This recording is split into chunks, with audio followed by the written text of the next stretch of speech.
En la quietud helada que precede al alba en Buenos Aires, cuando el sereno de la noche todavía se aferraba a los adoquines de San Telmo, Isabela Torres se incorporó en la cama. El frío de la madrugada se colaba por las rendijas de la ventana, pero ella no lo sentía. A sus casi 70 años, sus movimientos conservaban una precisión y una economía que desmentían su edad. Era la disciplina de un soldado, un hábito forjado durante décadas de servicio, que ni la vejez ni el retiro habían conseguido erosionar. Se levantó de la cama como lo había hecho miles de veces, con un propósito claro, inquebrantable. Hoy era el día de la primera visita a su único nieto, Mateo Vargas, en el cuartel. Mateo había completado su instrucción en el campo de entrenamiento y ya llevaba casi un mes con el rango de soldado raso. En ese tiempo, las pocas y breves llamadas telefónicas que habían intercambiado dejaban un eco preocupante en el corazón de Isabela. La voz de Mateo, antes llena de la vitalidad despreocupada de la juventud, sonaba ahora apagada, hueca, como si una parte de él se estuviera marchitando en la distancia. Ese tono exánime había sido una pesada losa sobre el alma de Isabela durante noches enteras, alimentando una ansiedad sorda que no la dejaba en paz. Se dirigió a la cocina, un espacio pequeño y acogedor donde los aromas de una vida entera parecían impregnar las paredes. Sacó una olla grande y pesada, la misma que había usado para cocinarle a su hijo, y comenzó a preparar la base del guiso de lentejas. Un sofrito de cebolla y pimiento rojo, cortado con la precisión de un cirujano. Luego añadió el chorizo colorado, cortado en rodajas gruesas, y la panceta ahumada. El aroma que comenzó a llenar la cocina era el olor del hogar, del consuelo, de la memoria. Mateo adoraba el guiso de su abuela. No era una simple preferencia, era una necesidad vital. La historia de ese guiso estaba tejida con la tragedia que había definido sus vidas. Cuando Mateo tenía apenas 10 años, un camión de volteo que patinó en el asfalto mojado de la Ruta 2 se había llevado por delante el coche en el que viajaban su hijo y su nuera. La noticia le llegó a Isabela como un golpe sordo que resquebrajó el mundo. Durante todo el funeral, el pequeño Mateo permaneció como una muñeca de trapo, con los ojos secos y la mirada perdida, incapaz de derramar una sola lágrima. Después, durante una semana entera, apenas probó bocado ni bebió un sorbo de agua. Fue entonces cuando Isabela, arrastrando su propio dolor como un ancla, se obligó a entrar en la cocina y preparó aquel guiso. Ninguna palabra de consuelo había logrado penetrar la coraza de dolor del niño, pero el aroma profundo y especiado del guiso, hirviendo a fuego lento, obró un milagro. Despertó un atisbo de apetito en él. Mateo se comió un plato entero, con el pan empapado en el caldo espeso, y solo entonces, después de vaciar el plato, se refugió en los brazos de su abuela y lloró por primera vez, un llanto desgarrador que liberó todo el dolor contenido. Desde aquel día, el guiso de lentejas dejó de ser solo comida. Se convirtió en el calor que los sostenía, en el ancla que los unía a la vida. Era el consuelo más profundo que compartían dos almas solitarias en un mundo que se les había vuelto hostil. Mientras el guiso hervía a fuego lento, llenando la casa con su promesa de calor, Isabela se quedó quieta, escuchando el borboteo rítmico que rompía el silencio del amanecer. En ese sonido familiar, revivió décadas de su vida. Sus manos, ahora arrugadas y marcadas por el tiempo, habían desplegado y plegado innumerables mapas de operaciones que dirigían los movimientos del ejército argentino. Había roto todas las barreras, superando los prejuicios de un mundo de hombres para ascender, por mérito propio, hasta conseguir las estrellas de general. General de brigada Isabela Torres, subjefa del Estado Mayor Conjunto. Las 3 estrellas de plata sobre sus hombros habían sido un símbolo de reverencia y respeto en todas las fuerzas armadas. Pero frente a Mateo, nunca había sido una general. Era, simplemente, su abuela. La mujer que lo había criado con una devoción feroz, tratando de compensar el vacío que habían dejado sus padres. La culpa por no haber podido disuadir a su propio hijo de seguir la carrera militar, una decisión que finalmente lo llevó a esa fatídica ruta, la había perseguido toda la vida. Quizás por eso, siempre había deseado un camino diferente para Mateo, lejos de los cuarteles y la disciplina castrense. Pero el chico había crecido firme y decidido, y cuando llegó el momento, aceptó la citación para el servicio militar con una calma serena que a ella le rompió el corazón. El día que lo dejó en la puerta del regimiento, vio la espalda de su nieto alejarse, un joven alto y delgado tragado por el uniforme, y por primera vez en décadas, Isabela sintió que las lágrimas que había contenido por tanto tiempo se desbordaban. Conocía mejor que nadie el peso que esos hombros delgados tendrían que soportar. Probó el guiso con una cuchara de madera. Estaba perfecto. El sabor profundo, la textura de las lentejas, el toque picante del chorizo. Quería ver la cara de Mateo al probarlo. Llenó un termo grande de acero inoxidable con el guiso caliente y preparó un recipiente con arroz blanco recién hecho. Añadió también unas milanesas frías y un par de alfajores de maicena, los favoritos de su nieto. Con la pesada bolsa al hombro, salió a la calle todavía oscura. Sus pasos resonaban en el silencio de San Telmo, firmes y decididos. La terminal de ómnibus de Retiro estaba semidesierta a esa hora, pero entre los pocos viajeros, distinguió a otras familias que parecían dirigirse al mismo destino. Parejas jóvenes cogidas de la mano, padres con niños pequeños correteando a su alrededor. En sus rostros se leía la misma mezcla de emoción y alegría. Isabela se mezcló con ellos, una abuela más en la multitud, y subió en silencio al autobús que la llevaría a las sierras de Tandil. A través de la ventanilla, el paisaje urbano de Buenos Aires fue cediendo paso a la inmensidad monótona y sobrecogedora de la pampa. Campos interminables, salpicados de ganado, bajo un cielo que se abría inmenso y pálido con las primeras luces del día. El paisaje, a la vez extraño y familiar, le trajo recuerdos de sus años de servicio, de los innumerables cuarteles que había inspeccionado a lo largo y ancho del país, de los rostros jóvenes y nerviosos de los centinelas que custodiaban las garitas. Después de varias horas de viaje, el autobús llegó a la entrada del Regimiento de Infantería de Montaña 10, General Belgrano. A pesar de la hora temprana, el lugar ya bullía de actividad. El trámite en la guardia fue más sencillo de lo que esperaba. Presentó su documento, recibió un pase de visitante y se dirigió a la zona de visitas. Era un gran salón, probablemente el casino de suboficiales, ya abarrotado de familias. El murmullo de las conversaciones, las risas de los reencuentros y el olor a comida casera creaban una atmósfera de extraña y contenida euforia. Isabela encontró un sitio libre en un rincón, sobre una silla de plástico fría, y dejó la pesada bolsa en el suelo. Pasaron los minutos, que se le hicieron eternos. Finalmente, una voz resonó por los altavoces, anunciando el inicio de las visitas. Isabela tragó saliva, el corazón latiéndole con fuerza en el pecho, mientras esperaba con ansiedad oír el nombre de su nieto. Soldado Vargas, Seo Mateo, a la sala de visitas. La voz del suboficial de servicio, amplificada por el altavoz, retumbó en el salón. Isabela se puso de pie de un salto, como impulsada por un resorte. Sintió un golpe sordo en el pecho. Unos instantes después, vio una silueta con uniforme de combate avanzando con torpeza desde la entrada.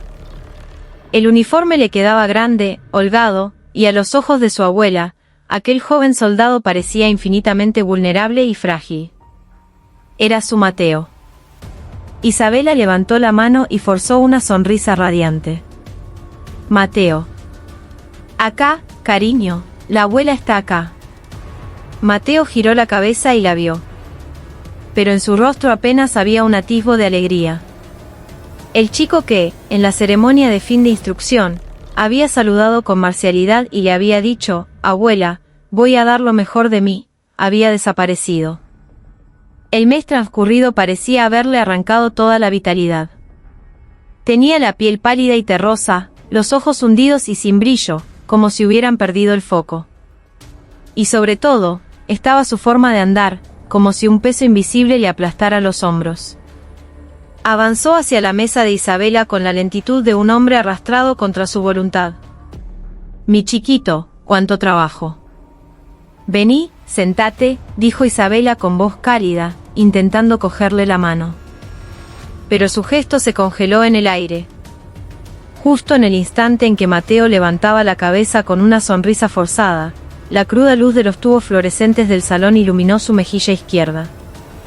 Los ojos de Isabela se entrecerraron. Cerca del pómulo, apenas visible, había una mancha amoratada, un hematoma verdoso que alguien había intentado disimular torpemente con maquillaje barato. Pero no podía engañar a los ojos de Isabela, que durante toda una vida habían aprendido a leer las historias escritas en cicatrices y heridas. Era, sin lugar a dudas, la marca de un golpe. Mateo, la voz de Isabela se volvió grave, perdiendo todo su calor. ¿Qué te pasó en la cara? ¿Ese moretón? Ah, no, no es nada, abuela. Me caí durante un entrenamiento, nada más, tartamudeó Mateo, bajando la cabeza a toda prisa, evitando su mirada. Con el fusil, sí, me golpeé con el fusil. Estoy bien. Mientras hablaba, ocultó las manos bajo la mesa, pero Isabela no había perdido el detalle. En el dorso de su mano derecha, visible por un instante fuera de la manga del uniforme, no había rasguños ni cortes propios de una caída. Había una herida distinta, una abrasión rojiza, como causada por una quemadura de fricción repetida, como si le hubieran aplastado la mano contra una superficie rugosa una y otra vez. Aquello no era una herida de entrenamiento. Era la evidencia inequívoca de un abuso. El corazón de Isabela no solo se hundió, sino que sintió como si un trozo de hielo se le clavara en el pecho. Como exsubjefa del Estado Mayor Conjunto, conocía las luces y las sombras de la institución militar mejor que nadie. Había luchado durante décadas para erradicar los abusos, el baile a los nuevos, pero sabía que, en los rincones oscuros del sistema, esas heridas seguían supurando. Lo que nunca, ni en sus peores pesadillas, había imaginado, era que la víctima sería su único nieto. Estoy bien, de verdad, abuela, repetía Mateo como un loro. Pero no lo hacía para tranquilizarla. Era la defensa desesperada de alguien aterrorizado, alguien a quien el miedo le había sellado la boca. Isabela no preguntó más. Insistir en ese momento, en ese lugar, no serviría de nada. Solo pondría a Mateo en un peligro aún mayor. Reprimió la oleada de furia helada que ascendía por su garganta y suavizó la expresión de su rostro. Está bien, mi amor. Bueno, primero a comer. Debes tener un hambre terrible. Te traje lo que te gusta. Abrió la bolsa y sacó el gran termo de acero. Al abrir la tapa, una nube de vapor fragante se elevó, y el aroma profundo y reconfortante del guiso de lentejas se extendió por su rincón del salón. Por un instante, los ojos de Mateo parecieron recuperar un destello de vida. Era el olor que lo había devuelto al mundo cuando lo había perdido todo. En ese breve momento, la sombra del miedo pareció retroceder en su rostro. Abuela, que bien huele, murmuró, pero justo cuando dudaba si tomar la cuchara, una vozarrón brutal rompió el murmullo del salón. Che, Vargas, pedazo de mierda. La entrada se volvió un caos. Dos soldados, uno con las insignias de sargento y el otro de cabo primero, se acercaron a su mesa a grandes zancadas, con una actitud de matones. No les importaban las miradas de las otras familias, actuaban como si el lugar fuera su feudo privado. El que llevaba el rango de sargento, un tipo corpulento y de cara abotargada, le dio un fuerte coscorrón en la nuca a Mateo. El sonido seco y hueco del golpe silenció por un instante las conversaciones a su alrededor. Mateo agachó la cabeza, la cuchara se le cayó de la mano. Su espalda delgada temblaba visiblemente. Así que de visita, ¿eh? Te está gustando la buena vida, pendejo. Más te vale que no andes boludeando como ayer, porque esta noche te juro que te ahogo en el inodoro, espetó el sargento Acosta, mientras el cabo primero Romero, a su lado, soltaba una risotada cruel. Te vamos a dar un bautismo, que no te vas a olvidar, infeliz. La brutalidad de la escena congeló el ambiente. Las familias cercanas dejaron de hablar, con la sonrisa helada en los labios. Los ojos de Isabela se convirtieron en dos esquirlas de hielo. En ese momento, la mirada del sargento Acosta se posó en el termo de guiso sobre la mesa. ¿Y esto qué es? ¡Qué olor a mierda! El soldadito se da lujos, no. No le basta con el rancho que le damos. Haciendo una mueca de asco, extendió la mano hacia el termo y sin la menor vacilación, le dio un manotazo violento. El termo salió despedido con un estrépito metálico, rodó por el suelo y se abrió. El guiso de lentejas, el guiso que Isabela había cocinado desde antes del amanecer para una sola persona, el guiso que contenía la historia y el amor de 2 vidas, se derramó miserablemente sobre el suelo sucio y frío del salón de visitas. El caldo rojizo, los trozos de chorizo y panceta, todo quedó esparcido como una ofensa. Mateo, al ver la escena, se quedó blanco como el papel. «Ustedes dos», dijo Isabela, levantándose lentamente de la silla. Su voz, para ser la de una anciana, sonaba increíblemente grave y cargada de una autoridad gélida. «¿Qué creen que están haciendo?». El sargento Acosta se giró hacia ella con fastidio, como si le molestara que una vieja se atreviera a dirigirle la palabra. «Vieja, no se meta. A no ser que quiera hacer la colimba por este inútil, cierre el pico». Fue la última palabra que debería haber pronunciado. Esa frase rompió el último hilo de paciencia que le quedaba a Isabela Torres. Ya no los miró. Con la vista fija en el desastre del suelo, en su guiso pisoteado, levantó lentamente la cabeza. Su espalda, antes ligeramente encorvada por los años, se enderezó hasta volverse una línea recta, rígida como el acero. Ignorando el escándalo, comenzó a caminar con paso firme hacia el rincón del salón donde un joven oficial, el encargado de las visitas, charlaba distraídamente con un suboficial. Sus zapatos resonaban en el suelo pegajoso por el guiso derramado, un sonido húmedo y ominoso. En el improvisado puesto de control, una mesa con un teléfono, estaba sentado un joven teniente cuya insignia reluciente delataba su reciente egreso de la Academia Militar. Su placa de identificación decía, Teniente Jiménez. Tenía una expresión de aburrimiento y fastidio, claramente superado por el caos del fin de semana. Pasaba la mayor parte del tiempo mirando su teléfono móvil. Isabela se acercó a él, paso a paso, con una gravedad que parecía absorber todo el ruido a su alrededor. El teniente Jiménez levantó la vista, pensando que se trataba de otra visita con una queja trivial.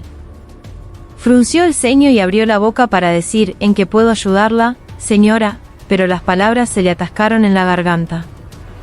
Fue por la mirada de la anciana que tenía delante. No eran los ojos de una abuela cualquiera. Eran los ojos de alguien que había comandado a miles de hombres, que había llevado sobre sus hombros la seguridad de una nación. Una mirada de una profundidad y una autoridad absolutas, como un abismo helado. Abrumado por esa presencia, el teniente se enderezó instintivamente en su silla. Joven, la voz de Isabela era serena pero cortante, y atravesó el bullicio del salón para clavarse directamente en los oídos del oficial. «Necesito hablar con el jefe de su regimiento. Ahora». El teniente Jiménez se quedó perplejo. El jefe del regimiento. Un coronel. Una anciana que venía a visitar a un soldado raso exigía hablar con el jefe máximo de la unidad. Pensó que la mujer no tenía idea de cómo funcionaba la jerarquía militar o que, simplemente, estaba exagerando por el incidente de la comida. «Señora, eso es imposible», respondió con un tono condescendiente. «El señor coronel es una persona muy ocupada y no puede atender llamadas de civiles por un asunto como este». «El reglamento». «¿Reglamento?», lo interrumpió Isabela. El peso en esa única palabra hizo que el joven teniente tragara saliva. «El reglamento que usted menciona es el que permite que un superior golpee y abuse de un subordinado delante de su familia. ¿El que tolera que vengan a la sala de visitas a amenazar a un soldado y a tirar al suelo la comida que le trae su abuela? ¿Ese es el reglamento de este regimiento?». «¿Pero qué?», balbuceó el teniente, mirando de reojo el charco rojizo en el suelo, al soldado Vargas paralizado de terror y al sargento Acosta y al cabo Romero, que ahora observaban la escena con una sonrisa burlona. Comprendió la situación, pero su primer instinto fue taparla. No quería que un escándalo así le salpicara siendo el encargado de las visitas. «Señora, por favor, cálmese». resolveré este problema. Llamaré a esos soldados más tarde y les daré una advertencia muy severa. Así que, póngame con el coronel ahora mismo, ordenó Isabela, cortándolo en seco, como si ya no considerara que valiera la pena hablar con él. Le aseguro que a usted no le pasará nada. Solo comuníqueme. No puedo, señora, insistió el teniente Jiménez, con un deje de terquedad. Por más enojada que esté, hay procedimientos, hay una cadena de mando. ¿Procedimientos? Isabela esbozó una sonrisa helada. Muy bien. Si quiere procedimientos, tendrá procedimientos. Dio un paso más hacia el escritorio, se inclinó ligeramente y lo miró directamente a los ojos. Y entonces, pronunció cada palabra con una claridad demoledora. General de Brigada retirada Isabela Torres. Ex subjefa del Estado Mayor Conjunto. La mente del teniente Jiménez se quedó en blanco. General de Brigada. Subjefa del Estado Mayor Conjunto. 3 estrellas. La segunda posición de mando más alta de todas las Fuerzas Armadas. No podía procesarlo. La anciana de aspecto humilde, con el abrigo manchado de guiso, acababa de presentarse con uno de los rangos más altos de la historia del ejército. ¿Era una broma? Una locura. ¿Le parece que estoy bromeando, teniente? La voz de Isabela era ahora pura escarcha. ¿Está usted cuestionando a un superior o duda de mi identidad? Cualquiera de las dos cosas podría ser un error catastrófico para su carrera. Isabela no se molestó en sacar su billetera para mostrar una identificación. No lo necesitaba. Su voz, su postura, su mirada, eran toda la prueba que hacía falta. Ahora, llame a la oficina de su coronel. Dele mi nombre. Él decidirá si me atiende o no. No tome usted esa decisión. El teniente Jiménez estaba completamente paralizado. Si lo que decía era cierto, él, un simple teniente, le estaba bloqueando el paso a una de las generales más legendarias del país. Y lo estaba haciendo en medio de la escena de un crimen, de un abuso de poder. Y si era mentira, incluso si lo era, la autoridad que emanaba esa mujer no era normal. Estaba atrapado. Temblando, levantó el auricular del teléfono. No sabía el número directo del coronel, así que llamó desesperadamente al puesto de comando. Comando. Habla el teniente Jiménez, de la sala de visitas. Necesito comunicar al coronel. No, es que... balbuceaba, incoherente. Isabela lo miró con desdén y le ordenó con voz baja, dígale a su operador que la general Torres desea hablar con él. Así será más rápido. La palabra general hizo que el teniente diera un respingo. Repitió la frase al teléfono como un autómata. La general Torres desea hablar con el coronel. Hubo un silencio al otro lado de la línea. Luego, se escuchó una voz nerviosa y agitada. Unos segundos después, el teniente Jiménez, con la mano empapada en sudor, le extendió el auricular a Isabela con una reverencia. Está en línea, mi general. Isabela tomó el teléfono. Y la primera frase que salió de su boca ya no fue la de una abuela preocupada. Fue la voz de un comandante en el campo de batalla.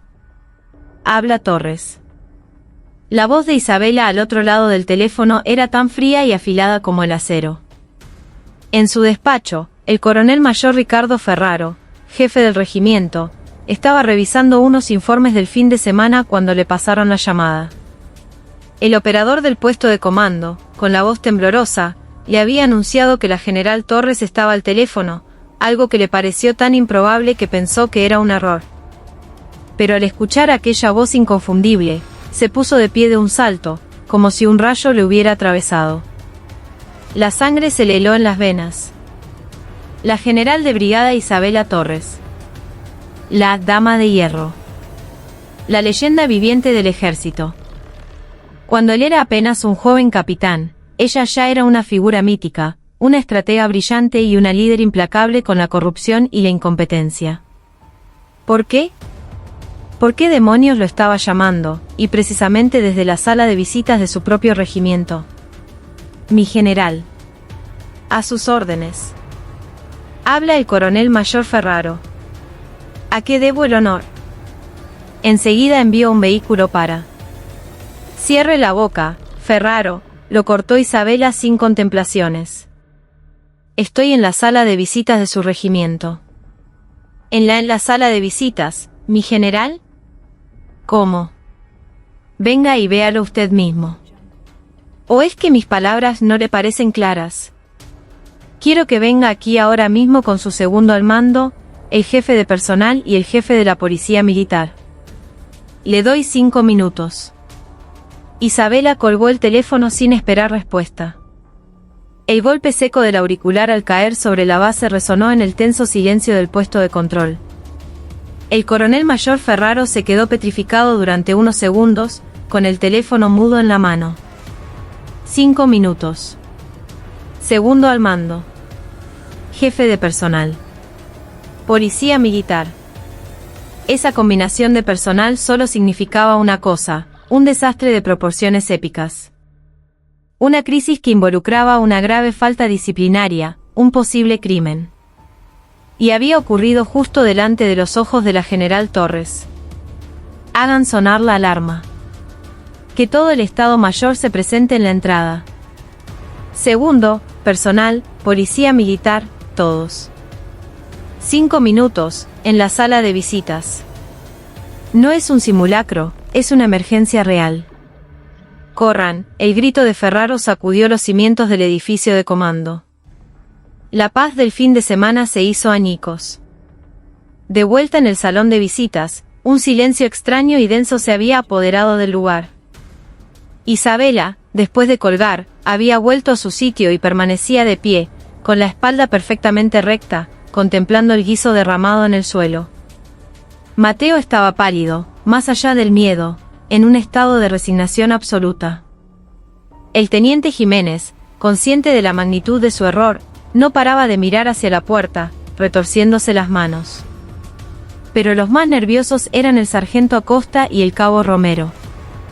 Al principio, pensaron que la vieja estaba actuando, pero al oír las palabras general y subjefa del Estado Mayor Conjunto, y ver el cambio radical en la actitud del teniente, empezaron a darse cuenta de que algo iba terriblemente mal. Aún así, su arrogancia les impedía aceptar la realidad. ¿Y qué? Es una vieja retirada. Cuando venga el coronel, seguro que nos cree a nosotros, que somos de la casa. Che, la vieja está loca de remate, le susurró Acosta a Mateo, intentando amenazarlo por última vez. ¿Qué mierda le dijiste a tu abuela, pendejo? En ese preciso instante, el chirrido agudo de neumático frenando bruscamente sacudió el exterior del edificio. Segundos después, el eco de múltiples botas militares corriendo a toda velocidad por el pasillo se hizo audible. La puerta del salón se abrió de golpe. El primero en entrar, jadeando y cubierto de sudor, fue el coronel mayor Ricardo Ferraro. Las 2 estrellas doradas en su cuello brillaban bajo la luz fluorescente. Detrás de él, con rostros pétreos como si acabaran de salir de un combate, entraron el segundo al mando, un coronel, el jefe de personal, un teniente coronel, y el jefe de la policía militar, un capitán. Ferraro recorrió el salón con la mirada, desesperado. Inmediatamente localizó a la figura menuda y encorvada de Isabela, que, a pesar de su aparente fragilidad, irradiaba una autoridad que eclipsaba a todos los presentes. Corrió hacia ella sin dudarlo. A pocos pasos de distancia, se detuvo en seco y gritó, «¡Atención!». Él y los 3 oficiales a su espalda se cuadraron y ejecutaron un saludo militar impecable. «Mi general. Coronel Mayor Ricardo Ferraro, a sus órdenes. Nos presentamos según lo ordenado». Todo el aire del salón pareció congelarse. Las otras familias observaban la escena boquiabiertas. Los rostros del sargento Acosta y el cabo Romero pasaron del color ceniza al verde. «Mi general. Coronel Mayor». Sus cerebros no podían procesar la información. Isabela no devolvió el saludo. Giró lentamente la cabeza y fijó su mirada en el coronel mayor Ferraro. «Ferraro. Hacía tiempo que no nos veíamos. Sí, mi general. Pero, ¿qué hace usted aquí? ¿Qué ha? Ferraro intentaba comprender la escena, la comida derramada, el soldado raso aterrorizado y los dos suboficiales de pie junto a él con aire desafiante. Isabela no dijo nada. Simplemente, levantó la mano lentamente. Su dedo, delgado y arrugado, apuntó directamente al sargento Acosta y al cabo Romero, que temblaban visiblemente. Ferraro, su voz era un susurro mortal. Tráigame a esas dos basuras. Delante de mí. Ahora. No era una petición. No era una sugerencia. Era una orden irrevocable, emitida por quien fuera la segunda al mando de todas las Fuerzas Armadas. Antes de que Ferraro pudiera reaccionar, el capitán Montes, jefe de la policía militar, se lanzó hacia adelante. En sus ojos había un brillo asesino. El capitán Montes era la personificación del soldado. No perdió tiempo en preguntas. Recorrió la distancia que los separaba de los dos suboficiales en 3 zancadas. El sargento Acosta y el cabo Romero intentaron retroceder, aterrorizados por la furia que emanaba del oficial, pero 2 policías militares ya les habían cortado la retirada. ¿Qué pasa, mi capitán?, balbuceó Acosta, intentando aferrarse a un último vestigio de su chulería, pero su voz se quebró patéticamente. Montes no respondió.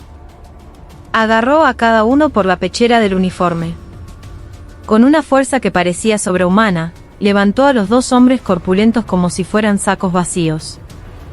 Sus pies se despegaron del suelo por un instante antes de ser arrastrados. Delante de todas las familias, de los niños, fueron humillados de la forma más absoluta, arrojados a los pies de Isabela y del coronel. Cayeron de rodillas con un golpe sordo, con el rostro desfigurado por el dolor y el pánico. Toda la prepotencia con la que habían amenazado a Mateo se había desvanecido. El salón entero contenía la respiración. Ante esa escena increíble y aterradora, hasta los niños que lloraban se habían callado. Todas las miradas estaban fijas en un solo punto, la anciana de espalda erguida que miraba con desprecio a los 2 soldados arrodillados en el suelo. El sudor corría a raudales por la espalda del coronel mayor Ferraro. Tenía que controlar esa situación. Mi general, estos hombres serán debidamente. No le he preguntado a usted, Ferraro, lo interrumpió Isabela de nuevo. Se dirigió al sargento Acosta, que temblaba con la cabeza gacha. ¿Cuál es su rango y nombre?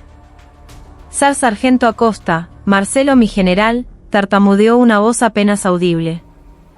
El cabo Romero, a su lado, se apresuró a identificarse sin que se lo pidieran. Cabo primero Romero, Aníbal, mi general.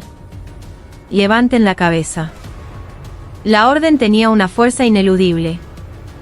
Los 2 hombres, como reos esperando la sentencia, levantaron la vista lentamente. Y se encontraron con los ojos de Isabela. No había ira en ellos. Ni odio. Había algo mucho peor, una indiferencia helada, el desprecio absoluto con el que se mira a un insecto. Isabela le sostuvo la mirada y luego señaló el guiso derramado en el suelo. ¿Ustedes hicieron esto? Fue un malentendido, mi general y el soldado tuvo la culpa, solo estábamos bromeando, intentaron excusarse instintivamente. En ese momento, una frase de Isabela silenció su último intento de defensa. Capitán Montes. A sus órdenes, mi general, respondió el oficial de la PM al instante. La boca de estos 2 hombres está diciendo mentiras. En el Código de Justicia Militar, ¿cuál es la pena por insubordinación, abuso de autoridad y mentira a un superior? No era una pregunta legal. Era una orden de ejecución. El capitán Montes se disponía a agarrarlos de nuevo cuando Isabela lo detuvo con un gesto. Desvió la mirada hacia su nieto, Mateo, que había permanecido como un fantasma durante toda la escena. Mateo. Sí, abuela. Mírame. Mateo la miró con ojos temblorosos. En ellos no había alivio, sino un terror aún mayor. El miedo a las represalias que vendrían cuando su abuela se marchara. Isabela leyó ese miedo en su mirada. Ellos te golpearon. Los labios de Mateo temblaron. Miró de reojo a Acosta y Romero. En los ojos de ellos había una amenaza de muerte. Estaba a punto de negar con la cabeza cuando Isabela se giró hacia el coronel. Ferraro, dijo con voz firme. Mire la mejilla de mi nieto. Ve ese hematoma. Mire el dorso de su mano. ¿Ve esa herida? Isabela tomó con delicadeza la mano de Mateo y la levantó para que todos la vieran. Esto no es una herida de entrenamiento. Es la prueba de golpes y abusos. Y aún así, mi nieto no se atreve a hablar por miedo a las represalias de estos individuos. ¿Es este el tipo de regimiento que usted comanda, coronel? ¿Un lugar donde la víctima tiene que temer al agresor y no puede decir la verdad? El rostro de Ferraro se descompuso. Y estos dos, continuó Isabela, señalando a los suboficiales, delante de mí, amenazaron con ahogar a este chico en un inodoro. Delante de mí, le golpearon en la nuca. Y a mí, a su abuela, me dijeron que me callara la boca. Y esta comida, su voz tembló por primera vez, no de tristeza, sino de una furia incandescente, esta comida que traje desde el amanecer. Se volvió de nuevo hacia los dos arrodillados. Ustedes me preguntaron antes si yo iba a hacer el servicio militar por él. Una sonrisa gélida se dibujó en sus labios. No. No lo haré. Pero le juro que me encargaré personalmente de que el resto de su servicio militar, y el resto de sus vidas, sea un infierno. Era una declaración de guerra. El coronel mayor Ferraro comprendió que no podía esperar más. Se giró hacia sus oficiales y gritó: jefe de personal. Jefe de la policía militar. Detengan a estos dos suboficiales inmediatamente. Arréstenlos y pónganlos bajo investigación. Es una orden. El capitán Montes y sus hombres se abalanzaron sobre ellos. Fue entonces cuando Acosta y Romero, comprendiendo la magnitud de su fin, empezaron a gritar. Es un error, mi coronel. Somos inocentes. Es él, el soldado Vargas, él está mintiendo. Sus gritos desesperados se perdieron en el caos.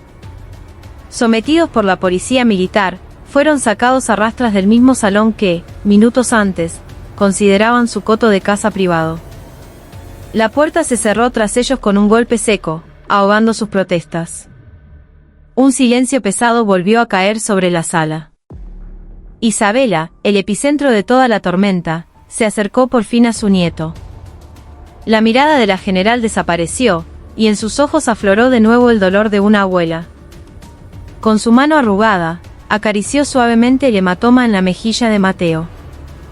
Abuela, la voz de Mateo se rompió, y las lágrimas que había contenido brotaron por fin, un torrente de miedo, humillación y culpa por haber hecho que su abuela presenciara todo aquello. No digas nada, susurró Isabela, abrazándolo y dándole palmaditas en la espalda. No tienes nada de que disculparte. Nada. Tras consolar a su nieto, se giró de nuevo. Frente a ella, el jefe del regimiento y su estado mayor permanecían con la cabeza gacha. Mi general, no tengo palabras, asumo toda la responsabilidad, comenzó Ferraro con voz rota. Su disculpa es para mí, coronel, la voz de Isabela volvió a ser de hielo.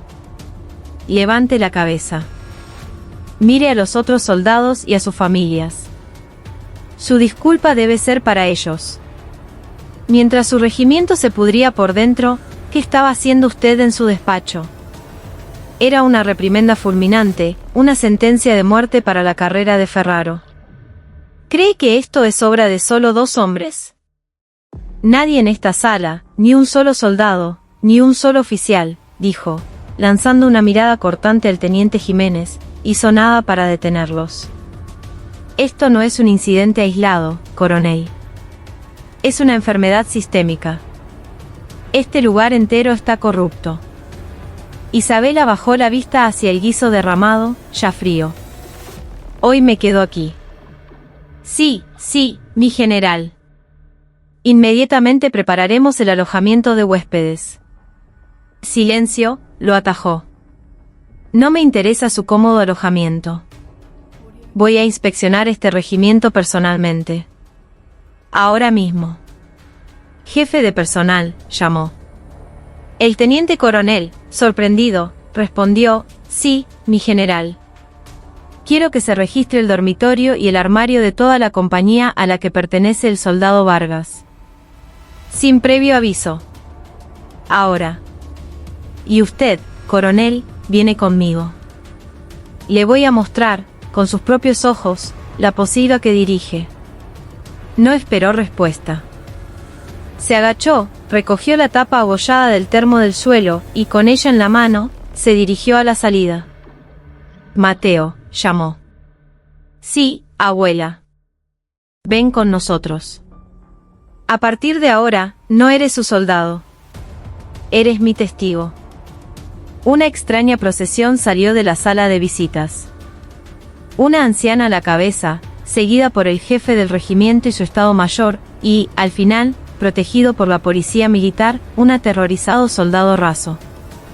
Se dirigían al corazón oscuro del cuartel, para arrasarlo por completo. La insólita comitiva que cruzaba el patio del regimiento atrajo todas las miradas.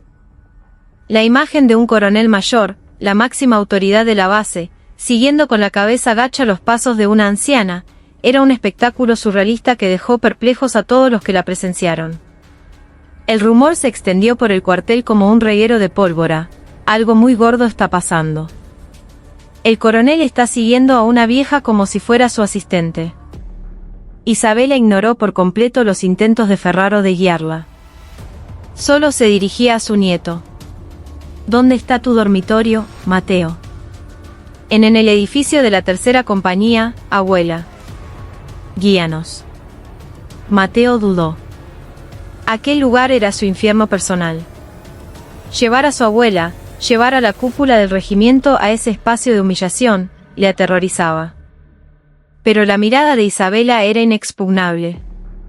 Con pasos temblorosos, empezó a caminar hacia el barracón que había sido su prisión. El coronel mayor Ferraro sentía que el suelo se abría bajo sus pies. Su carrera estaba acabada, de eso no tenía duda. Pero un miedo mayor lo atenazaba, el miedo a lo que la Dama de Hierro pudiera descubrir a continuación. Conocía su apodo de sus años de servicio, la víbora. Decían que cuando mordía, no soltaba a su presa hasta haberle arrancado las entrañas.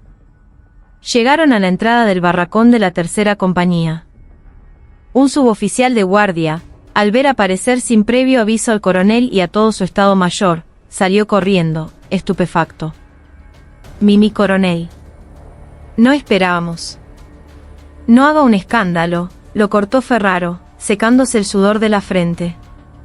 Isabela no esperó. Entró directamente en el edificio. Un olor rancio, una mezcla de sudor, desinfectante barato y algo agrio y oculto, la golpeó. Era el olor del ejército, un olor que conocía de toda la vida, pero el de aquel lugar se sentía tóxico. Mateo se detuvo frente a una puerta cerrada. ¿Es aquí?, preguntó Isabela. Mateo asintió levemente. Ella misma abrió la puerta. A primera vista, el dormitorio parecía ordenado según las normas militares. Camas perfectamente hechas, armarios alineados. Pero los ojos de Isabela veían más allá de la superficie. Se dirigió directamente al armario que llevaba el nombre de su nieto, Soldado Vargas, COM. Ábrelo. Con manos temblorosas, Mateo abrió su armario. En cuanto la puerta se abrió, el coronel Ferraro y sus oficiales contuvieron el aliento. Estaba prácticamente vacío. Aparte de un par de uniformes y el equipo básico, no había ni un solo objeto personal. Ni una carta, ni una foto de familia, ni un libro.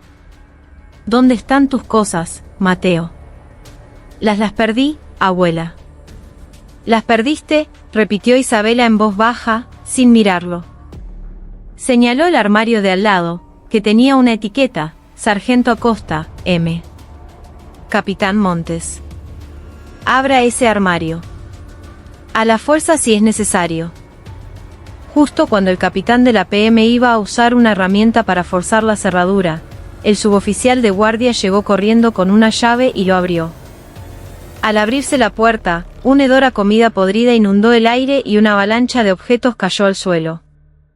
Paquetes de galletas, cigarrillos de contrabando y entre todo aquello, un fajo de cartas atadas con una goma elástica y un pequeño portarretratos. En la foto, un sonriente Mateo con uniforme escolar posaba junto a Isabela. Los ojos de Mateo se abrieron como platos. Eran sus cosas. ¿Por qué las pertenencias de mi nieto están en el armario de ese sargento?, preguntó Isabela, su voz un silbido venenoso. Se dirigió al jefe de personal. Teniente coronel. A partir de este momento, este dormitorio es la escena de un crimen. Fotografíen todo. Hagan un inventario de cada objeto como prueba. No quiero que falte nada. Pero no se detuvo ahí. Se acercó a la cama de Mateo. Con un gesto decidido, levantó el colchón. Debajo no había nada. Luego examinó el armazón metálico de la cama. Y finalmente, en el hueco más oscuro entre el armazón y la pared, encontró un trapo sucio y arrugado. Lo sacó sin dudar. Era una camiseta interior de Mateo, originalmente blanca. Ahora estaba tan sucia que era irreconocible, cubierta de manchas oscuras, casi negras, de sangre seca, sudor y mugre. Isabela levantó la camiseta ensangrentada. El aire del dormitorio se volvió irrespirable. Se acercó lentamente al coronel Ferraro, sosteniendo la prueba de la tortura. Ferraro. Dígame. ¿Qué es esto? ¿Es también parte del entrenamiento? El coronel no pudo soportar la mirada de la prenda y bajó la cabeza, derrotado. Que se presente la tercera compañía al completo. Ahora mismo, todo sal, empezó a gritar, desesperado, pero Isabela lo detuvo, agarrándolo del brazo. No. Solo la compañía es suficiente. Reúna a todos los soldados de la tercera compañía que estén en el cuartel. Sin excepciones. Oficiales incluidos. En el salón de actos. Les doy 10 minutos. Quiero verles las caras a todos. 10 minutos después, el salón de actos de la compañía estaba lleno. Más de 100 soldados formaban en silencio, con rostros que mezclaban el cansancio, la irritación por la interrupción de su descanso y una creciente ansiedad. En el estrado, como un pelotón de fusilamiento, estaban el coronel Ferraro y su estado mayor. Y en el centro, de pie, una anciana. Junto a ella, el soldado Mateo Vargas, temblando. Isabela no usó el micrófono. Simplemente, caminó hasta el borde del estrado y recorrió con la mirada las filas de soldados. Sus ojos pasaron por cada rostro, uno por uno. Y cada soldado al que miraba, bajaba la cabeza, incapaz de sostenerle la mirada. He venido hoy aquí como la abuela de uno de ustedes, su voz resonó en el silencio, clara y potente. Le traje a mi nieto su comida favorita. Un guiso de lentejas. Pero él no pudo probarlo. Porque 2 de sus camaradas, delante de mí, lo golpearon en la nuca. Lo amenazaron con ahogarlo en un inodoro. Y tiraron su comida al suelo. A mí me dijeron que me callara. Hizo una pausa. El silencio era total. Quiero preguntarles algo, continuó, bajando del estrado y caminando por el pasillo entre los soldados. ¿Es esta la primera vez que ocurre algo así? ¿Es la primera vez que ven a un compañero, a un subordinado, ser golpeado y humillado? Nadie respondió. Un silencio de plomo llenó el salón. Todos lo sabían. No solo Mateo. Ellos mismos habían sido víctimas, o espectadores silenciosos, o cómplices por miedo. Levanten la cabeza. Mírenme a los ojos, le dijo a un joven soldado de la primera fila. Al levantarle la barbilla, el chico rompió a llorar. ¿De qué tienen miedo? Esos 2 ya han sido arrestados. ¿Qué es lo que temen? ¿Que vuelvan? ¿O que haya otros como ellos en esta compañía? O quizás temen a los oficiales que están a sus espaldas, que lo saben todo y no hacen nada. Su última frase fue una daga directa al corazón del capitán de la compañía, que estaba en el estrado. El oficial intentó protestar: mi general, eso no es cierto, en mi compañía. Cierre la boca, rugió por primera vez el coronel Ferraro, liberando parte de su furia y humillación. Isabela se volvió de nuevo a los soldados. Este silencio que guardan es el que permite que ahoguen a sus compañeros en un inodoro. Que insulten a sus padres. Que los conviertan a ustedes en bestias. ¿Están de acuerdo con eso? Y en ese momento, desde la última fila, un soldado tan pequeño y delgado como Mateo levantó la mano. Todas las miradas se giraron hacia él. ¿Puedo hablar, mi general? Era el soldado Ríos, llegado a la compañía al mismo tiempo que Mateo. Hable, dijo Isabela. El soldado Ríos avanzó con paso vacilante. Al llegar frente a Isabela, cayó de rodillas y rompió a llorar. Es verdad. Todo es verdad. Y no son solo el sargento Acosta y el cabo Romero. Esa frase fue la chispa que incendió la pradera. La confesión de Ríos abrió las compuertas. Lo que siguió fue un torrente de testimonios atroces. Palizas nocturnas en el depósito de armas. Extorsión de dinero. Humillaciones constantes. Abusos que no solo involucraban a Acosta y Romero, sino a una red de suboficiales y soldados más antiguos que actuaban con total impunidad, a menudo con el conocimiento y la complicidad de algunos oficiales de bajo rango que preferían mirar para otro lado. El dique del silencio se había roto. Tras la confesión de Ríos, otros soldados empezaron a levantar la mano, a gritar, a llorar. Yo también lo vi. Vi cómo golpeaban a Vargas en el baño. El cabo Morales me quitó mi tarjeta de débito. No soporto más que insulten a mi familia. El salón de actos se transformó en el escenario de un juicio popular, una catarsis colectiva de más de 100 jóvenes liberando años de dolor, ira y humillación reprimida. Isabela, en medio de aquel caos, abrazó a su nieto, que lloraba desconsoladamente. Luego, miró al coronel Ferraro. ¿Lo oye, coronel? Esta es la verdadera voz de su regimiento. En los días siguientes, el regimiento fue arrasado. La investigación iniciada por Isabela escaló hasta el Estado Mayor del Ejército. Ante la gravedad de los hechos y para proteger el honor de una de sus generales más condecoradas, decidieron llevar la investigación hasta las últimas consecuencias. El coronel mayor Ferraro presentó su renuncia voluntaria, asumiendo toda la responsabilidad. Su brillante carrera terminó de forma deshonrosa, manchada por la corrupción que había florecido bajo su mando. Todo el cuadro de oficiales de la tercera compañía fue relevado. Los implicados en los abusos, desde el capitán hasta los suboficiales cómplices, enfrentaron consejos de guerra. El sargento Acosta, el cabo Romero y los otros cabecillas fueron condenados a varios años de prisión en una cárcel militar, sentando un precedente histórico. A Mateo y a los otros soldados que habían testificado se les concedió una licencia inmediata y recibieron tratamiento psicológico. Se aseguró que nunca volvieran a ese regimiento. Mateo fue reasignado a una unidad administrativa en Buenos Aires, cerca de su abuela. El día que se fue, Isabela lo acompañó hasta la puerta del cuartel. Mateo, que ya no parecía un soldado asustado sino un joven recuperando la vida, la abrazó con fuerza. Gracias, abuela. Y perdón por todo. No tienes nada por lo que pedir perdón, le respondió ella, dándole una palmada firme en la espalda. No dejes que esto te rompa, Mateo. El error no fue tuyo. No olvides nunca que, antes que soldado, eres un hijo valioso de este país.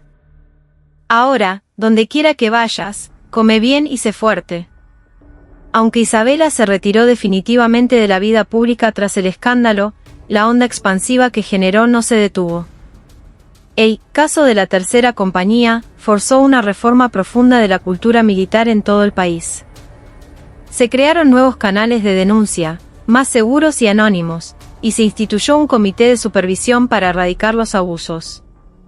y como asesora honoraria de ese comité fue nombrada, a pesar de sus reticencias iniciales, la general de brigada retirada Isabela Torres.